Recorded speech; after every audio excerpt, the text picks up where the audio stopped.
میں جدہ سعودی عرب میں تھا، وہاں ایک آدمی نے مجھ سے ایک علمی مجلس میں سوال کیا اور مجھے کہنے لگا کہ مولانا صاحب آپ یہ بتائیں، حضرت امام اعظم ابو حنیفہ رحمہ اللہ تعالیٰ کو کس جرم میں جیل کاٹنی پڑی، کس جرم میں کوڑے پڑے، کس جرم میں ان کا جنازہ جیل سے اٹھا؟ میں نے کہا خلیفہ وقت نے حضرت امام اعظم ابو حنیفہ رحمۃ اللہ علیہ سے کہا ہم آپ کو قاضی القضات اور چیف جسٹس بنانا چاہتے ہیں۔ امام اعظم ابو حنیفہ فرمانے لگے میں اس عہدے کے لیے تیار نہیں ہوں۔ خلیفہ وقت کی منشا کیا تھی؟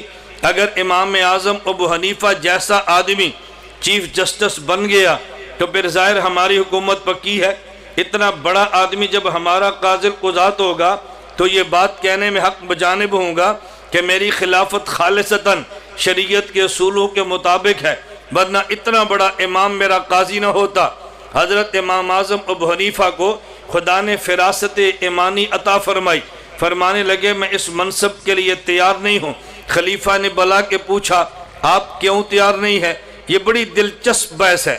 امام اعظم ابو حنیفہ فرمانے لگے بادشاہ سلامت، میں قاضی القضات بننے کا اہل نہیں ہوں، میں اہل نہیں ہوں، اور جب میں اہل نہیں ہوں تو مجھے منصب نہیں دینا چاہیے۔ اب بادشاہ کہنے لگا آپ چیف جسٹس بننے کے اہل ہیں۔ امام صاحب نے فرمایا کہ میں اہل نہیں ہوں۔ اس نے کہا جی آپ اہل ہیں۔ امام صاحب فرمانے لگے اچھا خلیفہ وقت اب دو باتیں، میں کہتا ہوں میں چیف جسٹس بننے کا اہل نہیں، آپ فرماتے ہیں کہ تم اہل ہو۔ یہ جو میں نے جملہ کہا میں چیف جسٹس بننے کا اہل نہیں ہوں، یا میں سچ کہہ رہا ہوں یا میں جھوٹ کہہ رہا ہوں؟ یہ بڑا نکتہ سمجھیں۔ میں جو کہتا ہوں میں چیف جسٹس بننے کا اہل نہیں ہوں، آپ کہتے ہیں کہ تو اہل ہے، میں کہتا ہوں میں اہل نہیں ہوں، میں سچ بولتا ہوں یا جھوٹ بولتا ہوں؟ دو ہی صورتیں ہیں۔ اگر میں سچ بولتا ہوں تو واقعتاً میں اہل نہیں ہوں، نہ اہل کو چیف جسٹس نہیں بنانا چاہیے، اور اگر میں اہل ہوں اور جھوٹ بولتا ہوں تو جھوٹے آدمی کو بھی چیف جسٹس نہیں بنانا چاہیے۔ تو مجھے آپ کیسے چیف جسٹس بنائیں گے؟ میں کہتا ہوں میں اہل نہیں ہوں، آپ کہتے ہیں اہل ہے۔ اگر میں سچ بولتا ہوں میں اہل نہیں ہوں تو نہ اہل کو چیف جسٹس تھوڑے ہی بناتے ہیں، اور اگر میں جھوٹ بولتا ہوں تو جھوٹے آدمی کو چیف جسٹس بنا نہیں سکتے، جھوٹا آدمی قاضی کیسے ہو سکتا ہے؟ اب بادشاہ دلیل کے سامنے امام صاحب کے سامنے خاموش ہو گیا، لیکن بادشاہ وقت تھا، کہا جی کوڑے مارو، امام صاحب نہیں مانے، جیل میں ڈال دو، امام صاحب نہیں مانے، بالآخر زہر ڈال دے کے شہید کروا دیا گیا، امام صاحب پھر بھی نہیں مانے۔ مجھے وہ جدہ میں ایک شخص کہنے لگا کہ مولانا یہ بتائیں اس امت کا پہلا چیف جسٹس، اس امت کا پہلا قاضی القضات کون ہے؟ میں نے کہا قاضی امام ابو یوسف، امام اعظم ابو حنیفہ کے شاگرد۔ اب ان کا سوال مجھے کہنے لگے اگر چیف جسٹس بننا ٹھیک تھا تو امام ابو حنیفہ کیوں نہیں بنے، اور اگر چیف جسٹس بننا غلط تھا تو امام صاحب کے سب سے بڑے شاگرد امام ابو یوسف کیوں بنے ہیں؟ اگر ٹھیک تھا تو خود کیوں نہیں بنے، اور غلط تھا تو کام ان کے شاگرد نے کیوں کیا ہے؟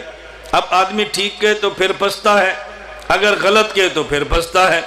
میں نے اس سے کہا ان کا جواب میرے پیغمبر کی زندگی میں مل جاتا ہے۔ مجھے کہنے لگا جی وہ کیسے؟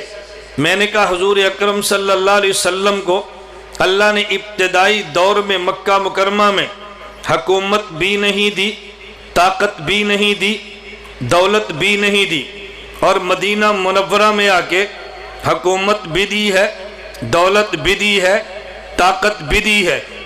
اب مجھے بتاؤ اگر یہ تینوں چیزیں ٹھیک تھیں تو مکہ مکرمہ میں کیوں نہیں دی، اور اگر یہ تینوں چیزیں غلط تھیں تو پھر مدینہ منورہ میں کیوں دی ہیں؟ اگر ٹھیک تھی تو مکہ مکرمہ میں کیوں نہیں دی، اور اگر غلط تھی تو مدینہ منورہ میں کیوں دی ہیں؟ اب اس کے پاس تو جواب نہیں تھا۔ اس نے کہا جی میں نے آپ سے سوال کیا ہے، آپ نے الٹا مجھ پہ سوال کر دیا ہے۔ میں نے کہا تجھے اس سوال کا جواب ملا تو اس سوال کا جواب بھی ملے گا۔ مجھے کہتے ہیں جی دونوں کا جواب آپ دے دیں۔ میں نے کہا بات توجہ سے سمجھنا، اگر ابتدائی دور میں مکہ مکرمہ میں اللہ اپنے نبی کو دولت بھی دیتے، اپنے نبی کو حکومت بھی دیتے، اپنے نبی کو طاقت بھی دیتے، تو جن پیغمبر کے غلاموں نے حضور پاک کا کلمہ پڑھا تھا ان کے ایمان پہ اعتراضات تھا۔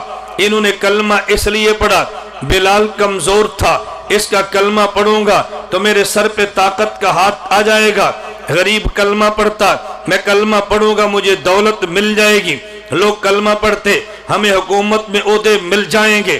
اگر مکہ میں خدا حکومت، طاقت اور دولت دیتے، پیغمبر کے صحابہ کلمہ پڑھتے تو لوگ اعتراض کر سکتے تھے، انہوں نے کلمہ دولت کے لیے پڑھا ہے، ان نے کلمہ طاقت کے لیے پڑھا ہے، ان نے کلمہ حکومت کے لیے پڑھا ہے۔ خدا نے ابتدائی طور پہ یہ چیزیں پیغمبر کو نہیں عطا کی تاکہ ان کے کلمہ گو کے ایمان پر اعتراض نہ کیا جا سکے۔ بالآخر مدینہ منورہ میں خدا نے دولت بھی دی ہے، خدا نے طاقت بھی دی ہے، خدا نے حکومت بھی دی ہے، یہ بتانے کے لیے کہ حق انہی کا تھا، شروع میں اس لیے نہیں دی تاکہ دشمن اعتراض نہ کرے۔ میں نے کہا امام اعظم ابو حنیفہ اگر چیف جسٹس بن جاتے، آج دنیا کا 80% مسلمان فقہ حنفی کے مطابق چل رہا ہے تو لوگ اعتراض کر دیتے یہ فقہ حنفی دنیا میں اس لیے بنی ہے کہ جس امام کے مقلد ہے وہ امام چیف جسٹس تھا، حکومت اس کے پاس تھی، طاقت اس کے پاس تھی، اس نے طاقت کی بنیاد پہ لوگوں کو اپنا مقلد بنا لیا ہے، فقہ حنفی کو عام کر دیا ہے، امام کا جنازہ جیل سے اٹھا ہے، دنیا میں 80% مسلمان فقہ حنفی قبول کر رہے ہیں، امام کا جنازہ جیل سے ہے، شاگرد چیف جسٹس بنا ہے، امام نے قبول کیوں نہیں کیا؟ تاکہ اعتراض نہ آئے، شاگرد نے قبول کیا کہ حق ان کا تھا۔